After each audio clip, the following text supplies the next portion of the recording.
एक सियासी जमात मामलात सड़कों पर तय करने के लिए बजिद है। अना मुल्की मफाद से किसी सूरत मुकद्दम नहीं हो सकती। वज़ीर आज़म की एपेक्स कमेटी के इजलास में गुफ्तगू। कहा पाकिस्तान को मौशी चैलेंजेस दरपेश, इंशाअल्लाह जल्द निकल आएंगे। अगर हम अपने घर के हालात खुद ठीक नहीं करेंगे तो कोई दूसरा भी मदद को नहीं आएगा। सिक्योरिटी फोर्सेस मुल्क की सलामती को यकीनी बनाने के लिए पुरअज़्म हैं।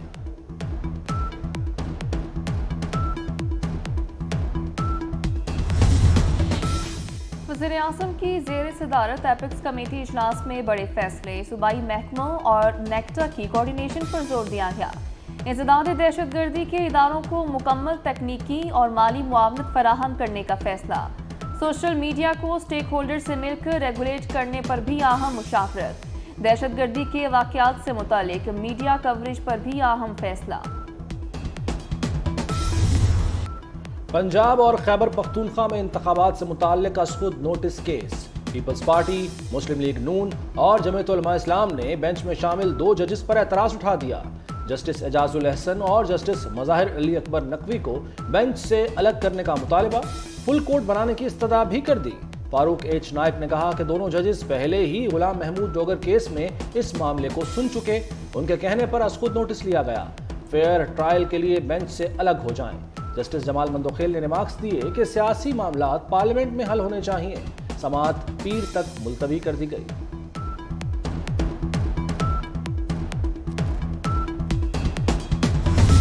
इस वक्त नजरें जो है सुप्रीम कोर्ट पे लगी हुई हैं। पनामा केस में नवाज शरीफ के साथ क्या हुआ था। जनाब डेप्टी स्पीकर, नवाज शरीफ के साथ जो ज्यादती हुई, जिस तरह 4 साल के बाद PMLN की हुकूमत जो है वो फारिग की गई नवाज शरीफ की और उसको ताहयात जो है डिस्क्वालीफाई किया गया।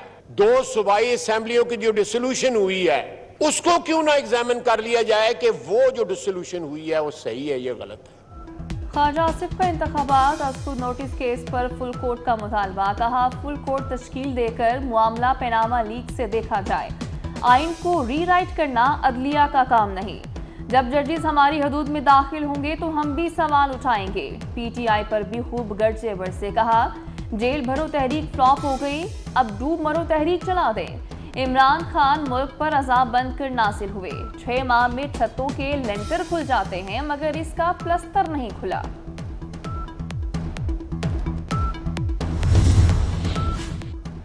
तहरीक इंसाफ की जेल भरो तहरीक या फोटो सेशन मुहिम। तीसरे रोज भी PTI के टाइगर कैदी वैन के साथ तस्वीर बनाकर निकल गए। राजा बशारत का गिरफ्तारी देने से इनकार। शेख रशीद भी सिगार की नुमाइश के बाद चलते बने। फयाज चौहान, सदाकत अब्बासी और एजाज खान जाजी समेत चंद कारकुनों ने गिरफ्तारियां दी।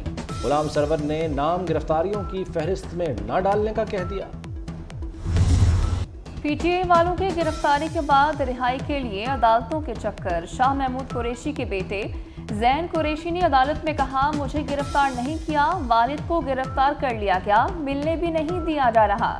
जस्टिस शहराम ने कहा कि जहां दफा 144 है वहां चले जाएं, आपको पकड़ कर ले जाएंगे और मुलाकात भी हो जाएगी। जज के रिमार्क्स पर कमरा अदालत कहकहों से गूंज उठा। असद उमर की अहलिया ने शौहर की नजरबंदी के खिलाफ और रिहाई के लिए अलग दरखास्त दायर कर दी।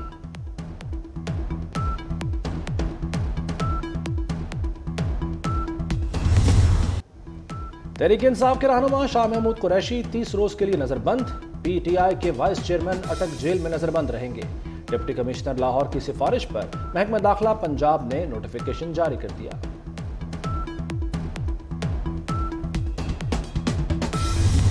इमरान खान 6 हलकों से बतौर रुकन assembly D notify. Election commission ने मर्दान, पिशावर, कोरंगी, कराची से रुकनियत खत्म कर दी।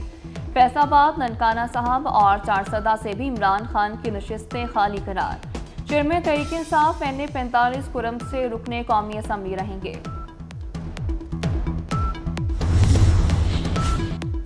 इलेक्शन कमीशन ने कौमी असम्बली की 27 नशिस्तों पर ज़िमनी इंतखाबात रोक दिए। रावलपिंडी के 6 हलकों और फैसलाबाद, खुशाब, लाहौर के ज़िमनी इंतखाबात भी मुलतवी कर दिए गए। तहरीक इंसाफ की 5 खवातीन MNAs की रुकनियत बहाल। तोशाखाना केस में तलबी नैब की टीम नोटिस पर दस्तखत के लिए इमरान खान की रिहाइश का पहुंची। इमरान खान के वकील ने नोटिस वसूल कर लिया। इमरान खान और उनकी अहलिया को 9 मार्च को नैब इस्लामाबाद ने तलब कर रखा है। जब भी इलेक्शन होगा हम तैयार हैं, हम आए ही इसीलिए हैं। एहतजाज सबका हक है। PSL की सिक्योरिटी को हर सूरत यकीनी बनाया जाएगा। वज़ीर आला पंजाब की कलमा चौक अंडरपास दौरे के दौरान मीडिया से गुफ्तगू। कहा, अंडरपास पर दिन रात काम करके ट्रैफिक के लिए खोल दिया है। पाकिस्तान की डोलती मईशत को सहारा मिलने की उम्मीद। चाइना डेवलपमेंट बैंक की जानिब से पाकिस्तान को $70 करोड़ मौसूल। स्टेट बैंक के ज़खायर $4 अरब के करीब पहुंच गए। IMF प्रोग्राम बहाल होने के बाद मजीद मालियाती इदारों की जानिब से भी कर्जा मिलने की उम्मीद। सिक्योरिटी फोर्सेस का आवारान में ऑपरेशन फायरिंग के तबादले में एक दहशतगर्द मारा गया। ISBR के मुताबिक ऑपरेशन IEDs धमाकों में मुलव्वस दहशतगर्दों के खुफिया ठिकाने पर किया गया। असलहा और एमुनेशन की बड़ी तादाद बरामद। खानपुर में अफसोसनाक वाकया। मोटरवे M5 पर ट्रैफिक हादसा, 8 अफराद जाँ बहक, 2 कारों में तसादुम हुआ। जख्मियों को निकालने के दौरान तेज रफ्तार बस मुसाफिरों पर चढ़ गई। कई अफराद जख्मी, अस्पताल मुंतकिल कर दिया गया। तालिबान खित्ते का अमन खराब करने में सहूलतकार न बने, अमेरिका की अफगान हुकूमत को तंबीह। तर्जुमान अमेरिकी स्टेट डिपार्टमेंट नेड प्राइस का कहना है कि तालिबान दुनिया से किए अपने वादों की पासदारी करें। दहशतगर्दी के खिलाफ अमेरिका और पाकिस्तान के मुश्तरका मफादात हैं। अमेरिका पाकिस्तान के साथ इक्तसादी और तिजारती ताल्लुकात को मिसाली बनाना चाहता है।